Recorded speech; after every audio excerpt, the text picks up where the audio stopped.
আওয়ামী লীগের কার্যক্রম নিষিদ্ধকরণ নিয়ে প্রণীত অধ্যাদেশটি এখন আইনে পরিণত হওয়ার পথে রয়েছে। 2024-এর গণঅভ্যুত্থানে বল প্রয়োগ ও গণহত্যার অভিযোগে দলটির কার্যক্রম নিষিদ্ধ করে অন্তর্বর্তীকালীন সরকার এই অধ্যাদেশ জারি করেছিল।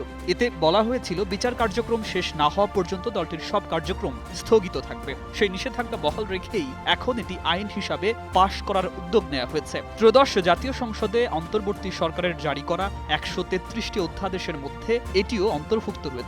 সংশ্লিষ্ট সূত্র জানায়, অধ্যাদেশে শাস্তির বিষয়টি স্পষ্ট না থাকলেও আইনে তা যুক্ত করা হবে।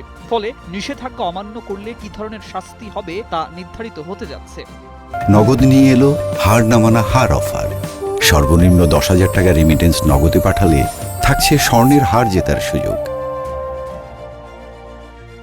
আইন অনুযায়ী নিষিদ্ধ সংগঠনের কার্যক্রম পরিচালনার ক্ষেত্রে বিদ্যমান সন্ত্রাস বিরোধী আইনের শাস্তির কাঠামো প্রয়োগ করা হতে পারে। এই আইনে বলা হয়েছে, নিষিদ্ধ সংগঠন কার্যক্রম চালালে 4 থেকে 14 বছর পর্যন্ত কারাদণ্ড হতে পারে। তবে আগের অধ্যাদেশে সভা সমাবেশ করলে কি শাস্তি হবে তা উল্লেখ ছিল না। এ কারণে সংসদীয় কমিটি বিল আকারে পাশ করার সময় শাস্তির বিধান যুক্ত করার সুপারিশ করেছে।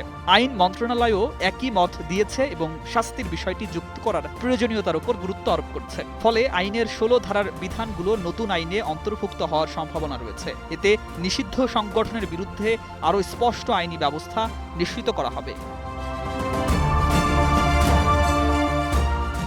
এ বিষয়ে স্বরাষ্ট্রমন্ত্রী সালাউদ্দিন আহমেদ জানিয়েছেন, কিছু সংশোধনী সহ অধ্যাদেশটি পাশের সুপারিশ করা হয়েছে। সাবেক জেলা ও দায়রা জজ ডক্টর শাহজাহান সাজু মনে করেন, নিষিদ্ধ সংগঠনের কার্যক্রমে শাস্তির বিধান যুক্ত করে নতুন আইন প্রণয়নে কোনো আইনগত বাধা নেই। তিনি বলেন, সংসদে সরকারের সংখ্যাগরিষ্ঠতা থাকলে তারা আইন প্রণয়ন করতে সক্ষম। তবে এ ধরনের আইন প্রণয়নের পর কেউ সংক্ষুব্ধ হলে উচ্চ আদালতে তা চ্যালেঞ্জ করার সুযোগ থাকবে। একই সঙ্গে তিনি সংবিধান ও নাগরিক অধিকারের বিষয়টি গুরুত্ব দেওয়ার উপর জোর দেন। তার মতে, আইনের প্রয়োগে ভারসাম্য রক্ষা অত্যন্ত গুরুত্বপূর্ণ।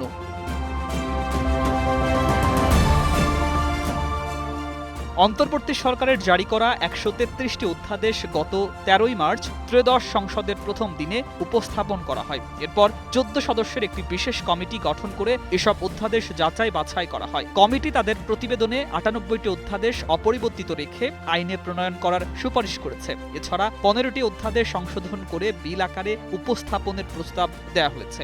16টি অধ্যাদেশ এখনই উপস্থাপন না করার এবং 4টি বাতিল করার সুপারিশও রয়েছে। সংবিধানের 93 অনুচ্ছেদ অনুযায়ী 30 কার্যদিবসের মধ্যে এসব অধ্যাদেশ পাশ না হলে কার্যকারিতা হারাবে। সংশোধনের জন্য প্রস্তাবিত অধ্যাদেশগুলোর মধ্যে আওয়ামী লীগের কার্যক্রম নিষিদ্ধের বিষয়টিও অন্যতম।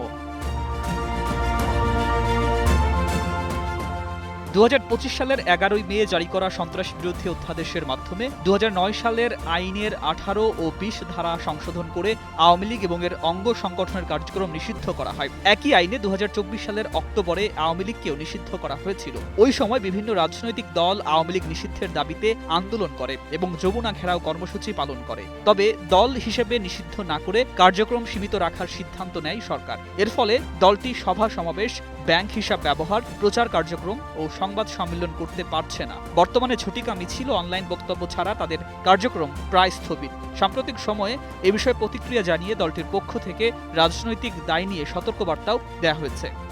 News desk, 21 television.